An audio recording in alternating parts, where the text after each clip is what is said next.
Assalamualaikum warahmatullahi wabarakatuh. Kembali lagi di channel Perjalanan Malam.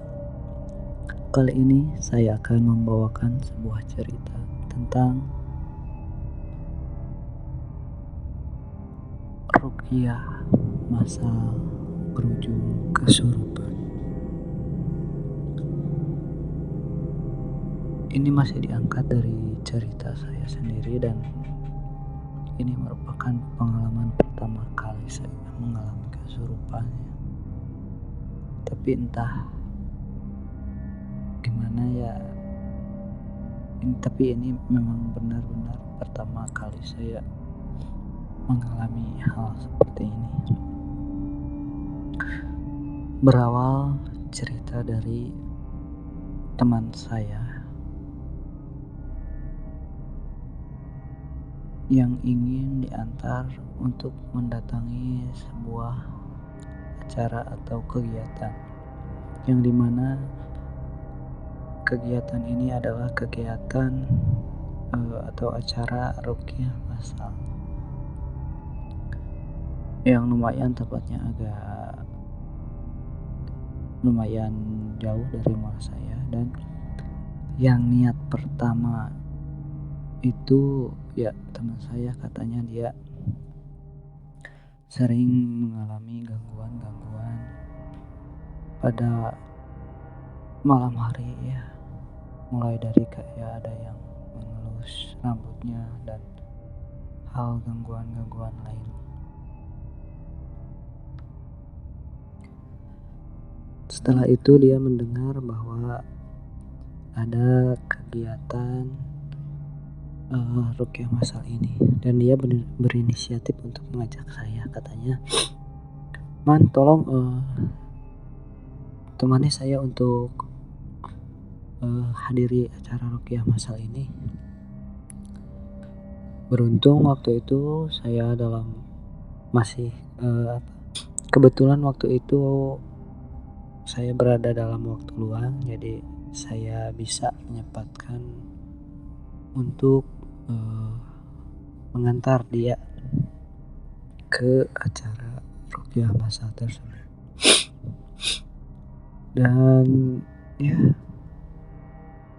tanpa lama-lama akhirnya sampai kepada waktunya acara ruqyah itu, dan saya pun menjemput dia ke rumahnya. Lalu saya antarlah dia ke tempat acara itu. Karena awalnya memang saya tidak ingin melakukan ruqyah, jadi ya saya tidak masuk gitu kan. Yang masuk hanya teman saya. Dia masuk ke dalam karena itu kan acaranya di sebuah ruangan. Ruangan tersebut biasa digunakan untuk mengaji anak-anak. Masuklah dia ke ruangan tersebut. Nah, sedangkan saya menunggu di luar, tapi nggak terlalu jauh gitu kan. Saya nunggu itu di samping pintu masuk. Jadi ketika acara ruqyah berlangsung, saya masih bisa mendengar semuanya dengan jelas itu kan. Tambahkan kegiatan acara ruqyah masal itu menggunakan speaker, jadi ya saya bisa mendengarnya dengan jelas. Nah, waktu itu acara dimulai ya seperti biasa, membaca istighfar dan seterusnya. Nah, karena di situ ada bacaan doa yang dibaca oleh ustadznya sekali, oleh masyarakat sekali, atau yang lainnya sekali gitu. Pada pembacaan doa tersebut banyak yang nangis, banyak yang muntah-muntah. Nah, kebetulan saya di situ ada katanya dia itu istrinya ingin diruqyah masal. Nah, kebetulan saya bersama dengan bapak itu atau suaminya ngobrol lah kita biasa, karena memang kita emang gak ada niatan gitu kan untuk meruqyah, jadi kita biasa ngobrol.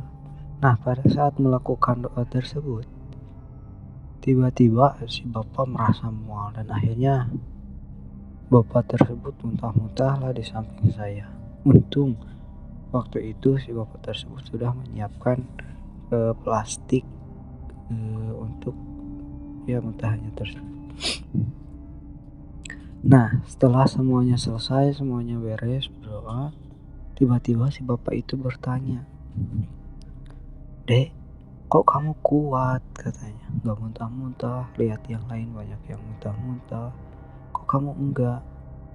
Tiba-tiba entah kenapa saya tiba-tiba menjawab seperti ini. Karena di sini kan saya kan orang Sunda, jadi tiba-tiba menjawabnya gini, "Da aing mah kuat." Kalau dalam bahasa Indonesianya itu mungkin karena saya saya ini sudah kuat. Jadi tiba-tiba seperti itu dan saya menggeram. Kemudian dilanjutkan lagi acara ruqyah semakin lama. Jadi entah bagaimana tiba-tiba dalam hati saya itu merasa ingin terus menangis. Dan setelah menggeram saya menangis hingga acara ruqyah beres dan saya belum bisa berhenti dari tangisan tersebut.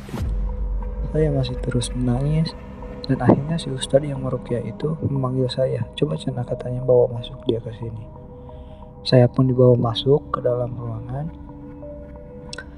dan akhirnya didoain lah oleh ustadz tersebut. Didoain, yang pertama sudah keluar. Nah, tidak lama kemudian si ustadz tersebut memegang kepala saya lalu membacakan doa lagi. Tiba-tiba entah kenapa saya tidak bisa mengendalikan lagi badan saya. Tiba-tiba nangis lagi kayak nangis yang merintih gimana gitu, merintih gitu. Saya menangis padahal hati saya dalam perasaan saya itu saya gak mau menangis, kok kenapa tiba-tiba nangis. Bahkan saya merasa tubuh saya itu bukan saya gitu kan, jadi kayak ada yang menguasai tubuh saya. Bahkan ketika menangis itu tenggorokan saya itu kayak bukan tenggorokan yang kecil kayak gini kayak manusia biasa, tapi kayak tenggorokan yang mempunyai lubang yang besar seukuran apa ya, pokoknya intinya si lubang tenggorokannya itu kayak yang besar. Nah, tiba-tiba si ustadz ini bertanya, "Ini siapa?" Dan karena nggak tahu emang jinnya orang Sunda apa gimana gitu, tiba-tiba dengan dia menjawab kalau misalkan dalam bahasa Indonesianya itu, "Saya penguasa di sini," katanya. Tapi dalam bahasa Sunda, kalau dalam bahasa Sundanya itu aing anu ngageugeut di dieu gitu. Nah, setelah itu kata ustadznya, "Mau keluar apa saya paksa keluar?" Lalu ya saya menjawab, "Saya tidak mau keluar." Tapi ini percakapan ini dalam bahasa Sunda ya, karena mungkin nanti ada yang ngerti ada yang tidak, jadi saya terjemahkan ke bahasa Indonesia. Setiap percakapannya ini menggunakan bahasa Sunda sebenarnya, tapi saya terjemahkan langsung saja ke bahasa Indonesia. Nah, setelah itu ustadz itu bertanya, "Kamu dari mana?" Saya menjawab sambil menggeram, "Saya dari sana, dari daerah saya." "Oh, kamu yang menguasai daerah sana?" kata si ustadz. Lalu jawab, "Iya." Dan kemudian ustadz itu bertanya lagi, "Kamu Islam apa kafir?" Ketika dalam hati saya itu ingin berkata bahwa saya memang kan orang Islam gitu kan, saya Islam. Tapi tiba-tiba mulut saya berkata, "Kafir, saya kafir," katanya. Lah kok gini, kata saya. Woi, gimana ya, perasaan saya ingin marah tapi gak bisa gitu kan. Saya ini Islam bukan kafir gitu kan.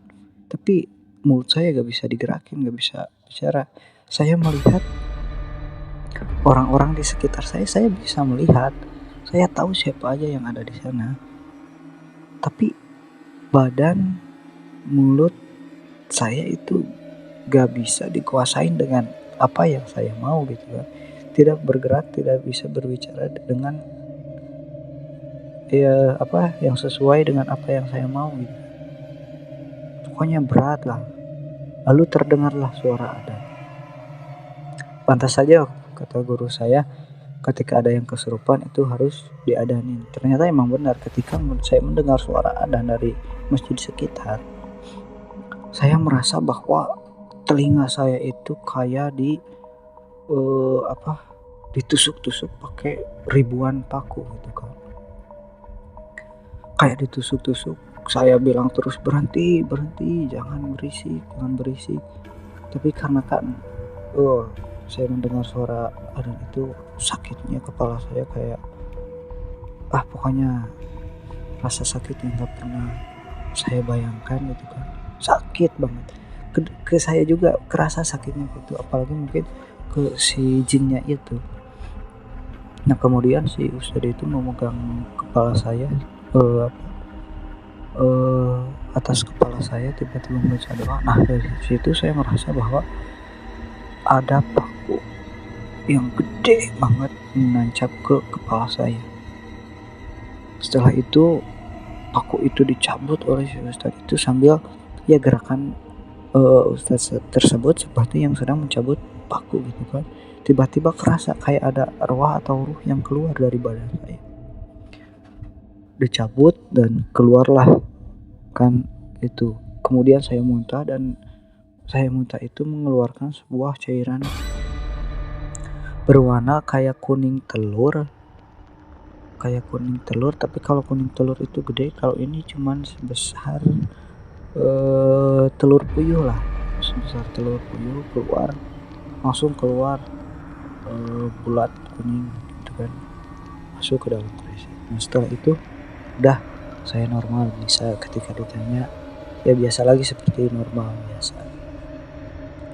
Nah tidak lama dari itu saya didoain lagi sama ustadz, dipegang lagi pundak saya, dan terjadi lagi kayak tadi, saya kesurupan lagi. Lalu leher saya dipegang, kata ustadz itu, mau keluar atau saya bunuh, kata ustadz itu. Dan ternyata si jin itu kekeh gak mau keluar, dan akhirnya ustadz pun membacakan. Padahal yang dibaca ustadz itu hanya Anas, Al-Falaq, dan Qul, tapi saya merasa bahwa saya itu seperti dipenggal. Kepala saya itu seperti dipenggal. Dan tidak lama kemudian, karena saya sudah merasa dipenggal, muntahlah lagi. Dan masih sama seperti tadi, saya memuntahkan cairan berwarna kuning bulat seperti kuning telur keluar lagi dari badan saya. Nah, belum cukup sampai di situ, beberapa kali ustadz mendoakan saya, beberapa badan saya dipegang, ustadz mendoakan, tiba-tiba seperti itu lagi sampai 4 sampai 5 kali. Karena sudah kelihatan mungkin saya sudah capek, kata si ustadz itu untuk setelah mengeluarkan yang terakhir, tiba-tiba ustadz itu bilang kepada saya, ini itu kamu bawaan dari leluhur kamu. Leluhur kamu pernah membuat perjanjian dengan jin. Nah, sekarang tugas kamu adalah untuk memutus perjanjian tersebut. Saya pun bertanya, bagaimana saya memutus perjanjian tersebut? Kata ustadz itu, cukup gampang. Nanti setelah kamu pulang, setelah sholat maghrib, setelah baca doa zikir-zikir. Setelah selesai semuanya, lalu kamu bilang, mulai saat ini, detik ini, menit ini, jam ini, hari ini, minggu ini, bulan ini, tahun ini, saya memutus perjanjian leluhur saya dengan bangsa kalian. Setelah itu, udah, kamu cukup baca Fatihah, baca doa lagi, baca doa perlindungan seperti a'udzu bikalimatillahi tammati min syarri ma khalaq. Udah, setelah itu selesai. Coba rasakan nanti kalau misalkan badannya udah agak ringan, berarti udah nggak ada lagi. Nah, setelah itu kan waktu asar, jadi saya sholat berjamaah dan ya saya pulang ke rumah dan dilaksanakanlah setelah maghrib itu apa yang dibicarakan tadi. Setelah itu memang saya merasa badan saya itu udah mending gitu kan, udah terasa lebih rileks, lebih nyaman gitu kan, lebih ringan. Oh, berarti ini memang benar ada efeknya mungkin, kata saya gitu kan. Tapi efek dari kejadian tersebut karena mungkin awalnya memang saya beberapa kali kerasukan, tambah ketika kerasukan itu saya sering menangis. Karena gimana? Tiba-tiba mata saya itu putihnya berwarna merah darah. Bahkan orang-orang melihat saya itu sampai ketakutan gitu kan. Karena udah bukan merah-merah karena kelilipan lagi, udah benar-benar si putih dari mata saya itu udah berubah menjadi merah. Dan saya berinisiatif ketika keluar rumah itu menggunakan kacamata yang ya bisa menutupi lah, setidaknya tidak terlalu terlihat orang lain. Soalnya kan kasihan ketika mereka melihat saya, mereka takut. Bahkan saya juga merasa gak enak gitu kan, kayak yang lagi nakut-nakutin, padahal gak tahu kenapa. Tapi saya gak sakit, gak gimana, gak perih, gak apa, matanya masih biasa. Cuman mereka emang sih ketika saya melihat di cermin, memang semua yang warna putih di mata saya itu berubah menjadi merah darah.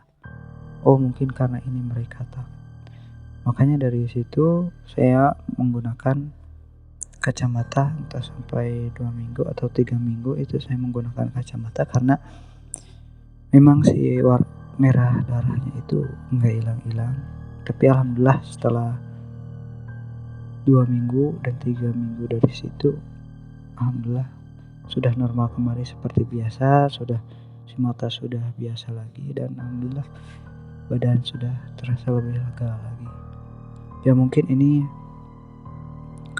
pengalaman yang memang tidak ingin saya ulang dan tidak ingin pernah terjadi lagi. Yang mudah-mudahan semuanya juga tidak ada yang mengalami seperti ini, karena memang efek dari kerasukan itu setelahnya itu kayak kita bekerja sehari semalam itu gak berhenti, jadi kayak badan itu kesiksanya emang kesiksa banget gitu kan. Bahkan ketika kita mendengar doa-doa itu, badan kita itu terasa dibakar, benar-benar dibakar oleh api gitu kan. Emang kerasa ke jiwa kita, ke badan kita itu. Makanya saya tidak ingin sekali-kali lagi untuk kayak gitu lagi ya. Kalau bisa sih jangan ya. Mudah-mudahan kita semua juga jangan ada yang mengalami seperti itu lagi. Mungkin sekian cerita kali ini. Mohon maaf bila ada kata-kata yang menyinggung, tidak enak di dalam hati. Mohon maaf sekali lagi. Mungkin sekian dari saya. Assalamualaikum warahmatullahi wabarakatuh.